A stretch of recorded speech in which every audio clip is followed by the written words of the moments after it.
नमस्कार दर्शक बंधु, स्वागत करुच्ची आपण मानकु मोर YouTube channel Astro Ranjan speech को आपण मानकर पारिवारिक ज्योतिषाचार्य वास्तुविद पंडित रंजन कुमार महापात्र। दर्शक बंधु आपण मानकु इंग्राजी नूतन वर्ष 2025 अनेक अनेक अभिनंदन शुभेच्छा। नुआ वर्ष नूतन सूर्य आपण मान पई किछिटा प्रतिश्रुति आनी दो, कार्यक्षेत्र प्रतिष्ठा अर्जन करंतु, आय वृद्धि हो, तत्सहित समस्तंकर प्रियभाजन हुंतु एवं किछिटा फलश्रुति बहन करू यही कामना। दर्शक बंधु, नुआ वर्ष आसी किछि उन्मादना नहीं, किछि उत्साह नहीं, किछि प्रतिश्रुति बहन करी ए वर्षर ग्रह स्थिति की यदि अवलोकन करिवा तेबे सूर्योदय बेले धनुराशि रवि रोहुला बेले मकर राशि चंद्र रोचुंती, कुंभ राशि शनि और शुक्र मिलन होता बेले मीन राशि राहु अधिष्ठान करुंट। ठीक से परी बृहस्पति वृष राशि, मंगल कर्कट राशि, केतु कन्या राशि एवं बुद्ध बिछा राशि अवस्थान करुंट। साधारणतः ज्योतिष तत्व अनुसार ए वर्ष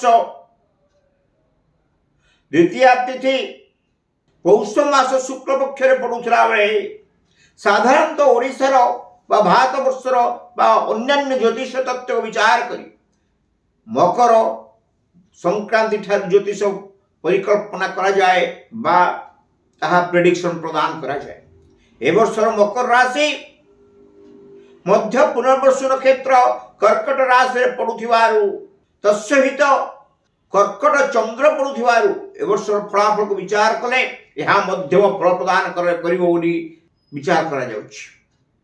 दर्शक बंधु, ए वर्षर नीति नियम तथा ग्रहमान स्थिति ग्रहमान गोचर फल को विचार करिबा तेबे शनि मार्च मास 30 तारीख में मीन राशि की, बृहस्पति मे मास 14 तारीख रात्र 15 तारीख में मिथुन राशि की, राहु मे मास 18 तारीख में कुंभ राशि की एवं केतु आपण मानकर मे मास 18 तारीख में कन्या राशि सिंह राशि की गमन करिवे।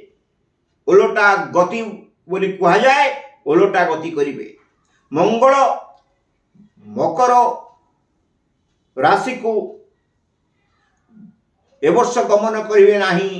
तो देखिबा केबे तबे कोठी गमन करिवे ना कर्कट राशि रु वर्षक मध्यरे मंगल राशि धनु राशि रे पहुंचिवे। अन्यान्य ग्रह गुड़िक वर्षक 12 मास भीतरे संपूर्ण भाव में ग्रह चक्र को परिक्रमा करुला बेले चंद्र 2 दिन 15 दंड गोटे राशि आउ एक राशि की जीवे। ये तो गला राशि चक्र राशि मान फलाफल यह को विचार कले मध्यम फल तो प्राप्त हो।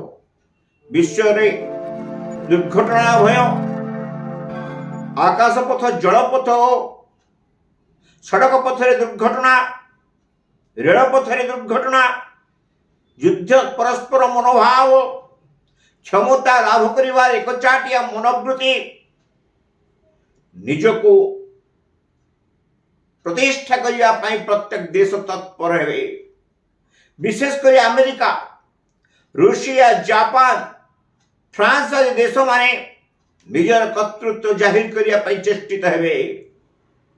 गोटे पटरे रूसिया यूक्रेन युद्ध थमी नाही, एपटरे इस्राएल हमास युद्ध चली, अफगानिस्तान और पाकिस्तान मध्य युद्ध क्षेपणास्त्र माड़ आदि आरंभ हो गला। यह विचार कले धीरे धीरे विश्व युद्ध केन्द्रीभूत होगा लगुच। एणु जातिसंघर सदस्य मान मिलित होई शांति प्रतिष्ठा करने चेष्टा करेंगे। परस्पर भीतर भावर आदान प्रदान करी संहति रक्षा करने चेष्टित हेबे। तत्सहित कारीगरी विज्ञान युद्धास्त्र आदि निर्माण में यह बुद्धि घटव एवं एप्रति विश्व भीतत्रस्त हो। ए वर्ष ग्रह स्थिति नहीं विश्व आकलन कला बेले ए वर्ष अर्थनैतिक क्षेत्र में विश्व प्रगति हेब। अर्थनीति को जोर करी अर्थनीति को समृद्ध करने देश मान चेष्टित है। विशेषकर पाकिस्तान, उज्बेकिस्तान, आपणकर बांग्लादेश, अफगानिस्तान आदि छोट छोट देश माने आर्थिक परिस्थिति रे पड़ी पारंती। आर्थिक अनियमितता देखा दे पारे। चेष्टा करिवे समाने आर्थिक वृद्धि करिया पई मात्र एतेटा सक्षम हेबे नाही। America, Japan, Russia, German, England एवं भारत मध्य निजर अर्थनैतिक प्रगति सृष्टि करिया पई चेष्टित हेबे। यदि युद्धर घनघटा को देखिया को पड़िबो आपन मान कहिकी रखिली। हमास इस्राएल, यूक्रेन रशिया, बांग्लादेश गृह युद्ध तत्सहित अफगानिस्तान और पाकिस्तान गृह युद्ध मध्य विश्ववासी की भयभीत कराई पारे। विशेषकर विश्ववासी की आतंकित कर रखिबो। खाद्य फसल उत्पादन प्रचुर रहिबो। मात्र आवंटन क्रियार ठीक भाव में परिचालना न हवा फल खाद्य सामग्री भय मध्य देखा दे पारे। खाद्य सामग्री अवमूल्यायन मुद्रास्फीति की वृद्धि कराइबो। मुद्रास्फीति हेतु आर्थिक समस्या विभिन्न राष्ट्र माने भोगी पारंती। एप्रति सावधान रहिबा उचित। मिलित जातिसंघ सदस्य माने समस्त एकत्रित हुई देश देश भितर समस्या देश देश भितर जो गृह युद्धर परिकल्पना करा जाउची, युद्धर परिकल्पना करा जाउची, ताको रोकिया को चेष्टा करिया उचित। पाणीपाग कथा यदि विचार करी तेबे अमेरिका उत्तरांचल, दक्षिण अमेरिकार केन्द्र अंचल, पाकिस्तान किछि अंचल, भारतर उत्तर पूर्व उपकूल, पश्चिम प्रदेश, पश्चिम अंचल तथा बांग्लादेश, रशियार किछि अंचल भूमिकंप द्वारा नष्ट होवार संभावना रही। लघुचाप जनित वर्षा निश्चित भाव क्षयक्षति आकलन करिवो। याको विचार कले आपण माने देखिबे विश्वर राष्ट्र अध्यक्ष माने निज देश को रक्षा करिया पई चेष्टा करिवे, अनुकूल मध्य हेबे। तथापि विश्वर जनसाधारण एकाठी होई संगति प्रतिष्ठा करिया पई चेष्टा करिया उचित। ये तो गला विश्वर ए वर्षर फलाफल। आसनु जानिबा ए वर्ष भारतर फलाफल केउ पुर रहिबो। भारत वर्षर राशि 8/4 कर्कट राशि, पुष्य नक्षत्र कर्कट राशि, वृष लग्न होइतला बेले भारत वर्ष ए वर्ष बहु उन्नति साधित करिवो। युद्धास्त्र संग्रह, वैज्ञानिक परीक्षण, रॉकेटर उत्थापन, रॉकेट पठेवा क्षेत्र मध्य भारत सरकार चेष्टित रहिबे। आय अनुकूल रहिबो।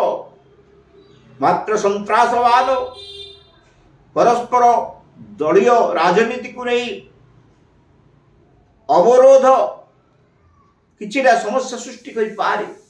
मात्र भारत सरकार एसबू दूरीभूत करी जनसाधारण पाई नूतन कार्यक्रम व योजना प्रस्तुत करी जनसाधारण को आप्यायित करने पर चेष्टित हेबे।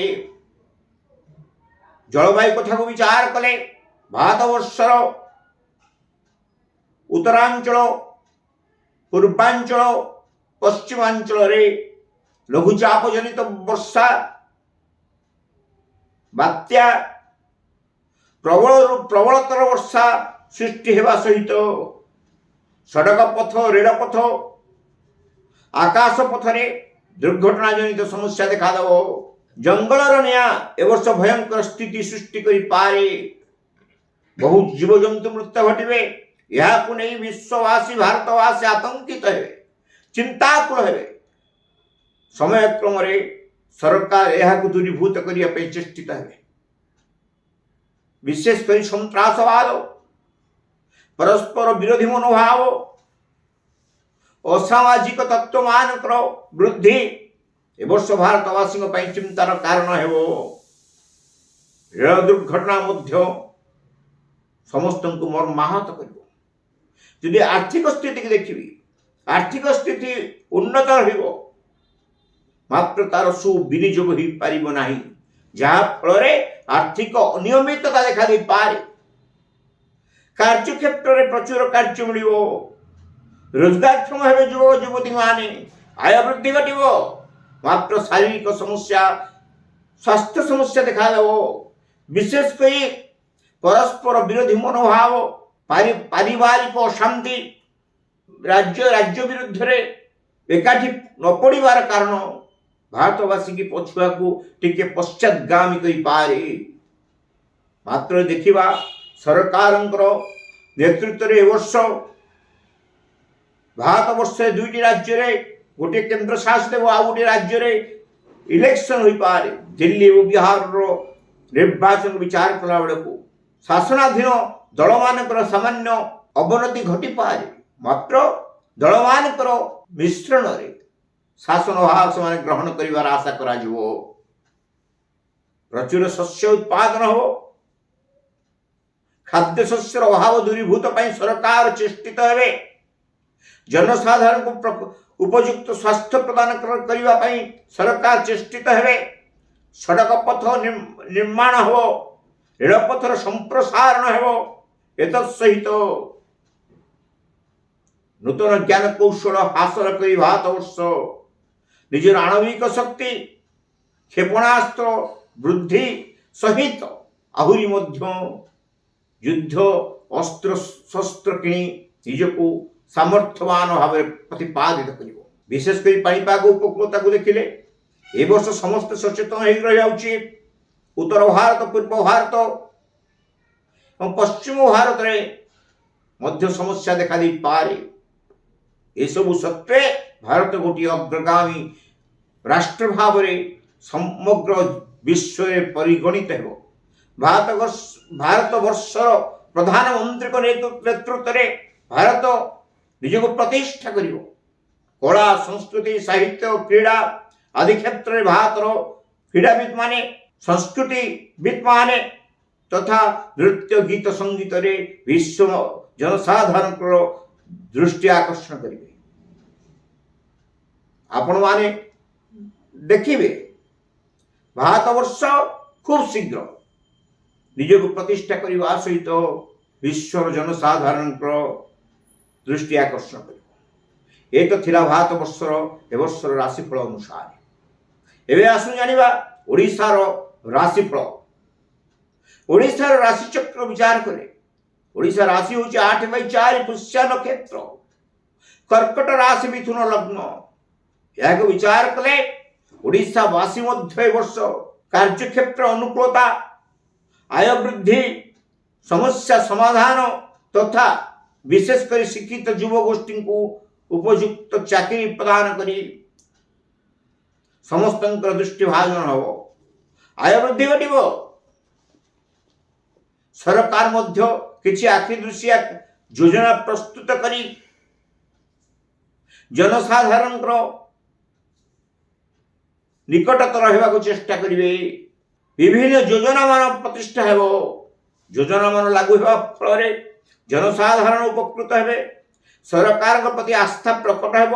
ମାତ୍ର ଏ ବର୍ଷର ଅଗଷ୍ଟ ମାସ ପରେ ରାଜନୈତିକ ଦଳମାନଙ୍କ ମଧ୍ୟରେ ତିକ୍ତତା ତଥା ସମସ୍ୟା ଦେଖାଦେଇପାରେ। ପାଣିପାଗ କଥା ବିଚାର କଲେ ଉପକୂଳ ଓଡ଼ିଶା, ଉତ୍ତର ଓଡ଼ିଶା, ପଶ୍ଚିମ ଓଡ଼ିଶାର ଜନସାଧାରଣ ଘଡ଼ଘଡ଼ି, ବର୍ଷା, ଅବପାତ ତଥା ଭୂମିକମ୍ପ ପରି ସମସ୍ୟା ଦେଖାଦେବା ସହିତ ଦୁର୍ଘଟଣା ଜନିତ ସମସ୍ୟା ଓଡ଼ିଶାବାସୀଙ୍କୁ ଭୀତତ୍ରସ୍ତ କରିବ। ଖଣି ଖାଦାନରେ ଭରା ଓଡ଼ିଶା ଚେଷ୍ଟା କରିବ, ସରକାର ଚେଷ୍ଟିତ ହେବେ ନିଜର ବୃଦ୍ଧି ପାଇଁ। ମାତ୍ର ସମୟ ପ୍ରତିକୂଳ ହେତୁ ଏଥିରେ ବାଧକ ସାଜିପାରେ। ତଥାପି ସରକାର ଚେଷ୍ଟିତ ହେବେ ଓଡ଼ିଶାକୁ ଏକ ପ୍ରତିଷ୍ଠା ଯୁକ୍ତ ରାଜ୍ୟ ଭାବରେ ପ୍ରତିଷ୍ଠା କରିବା ପାଇଁ। ଯଦି ଲକ୍ଷ୍ୟ କରିବା ମାଓବାଦୀ ସମସ୍ୟା, ଦୁର୍ଘଟଣାଜନିତ ସମସ୍ୟା, ଠକାମୀ, ଅସାମାଜିକ କାର୍ଯ୍ୟକଳାପର ବୃଦ୍ଧି ଏ ବର୍ଷ ଜନସାଧାରଣ ପାଇଁ ସମସ୍ୟା ଆଣିଦେଇପାରେ। ସେଥିପ୍ରତି ସରକାର ଚେଷ୍ଟିତ ହେବେ। ଆଇନର ଆଶ୍ରୟ ନିଆଯିବ, ପୋଲିସ ବାହିନୀ ମଧ୍ୟ ତତ୍ପର ରହିବେ, ଜନସାଧାରଣଙ୍କ ସହଯୋଗ ମଧ୍ୟ ଏଥିପାଇଁ କାମ୍ୟ। ତେବେ ଓଡ଼ିଶାର ଫଳାଫଳ ଏ ବର୍ଷ ମଧ୍ୟମ ରହିବ, କାର୍ଯ୍ୟକ୍ଷେତ୍ର ବ୍ୟାପକ ହେବ, କାର୍ଯ୍ୟକ୍ଷେତ୍ରରେ ପରିଶ୍ରମ ଅନୁସାରେ ଫଳ ପ୍ରାପ୍ତ ହେବ। ଏ ତ ଗଲା ଓଡ଼ିଶା ରାଜ୍ୟ ସମ୍ପର୍କରେ ଏ ବର୍ଷ କେଉଁପରି କଟିବ। ଆଗକୁ ଶୁଣିବେ ଦ୍ୱାଦଶ ରାଶିମାନଙ୍କର ଏ ବର୍ଷର ଗ୍ରହ ସ୍ଥିତିକି ନେଇ ଫଳାଫଳ।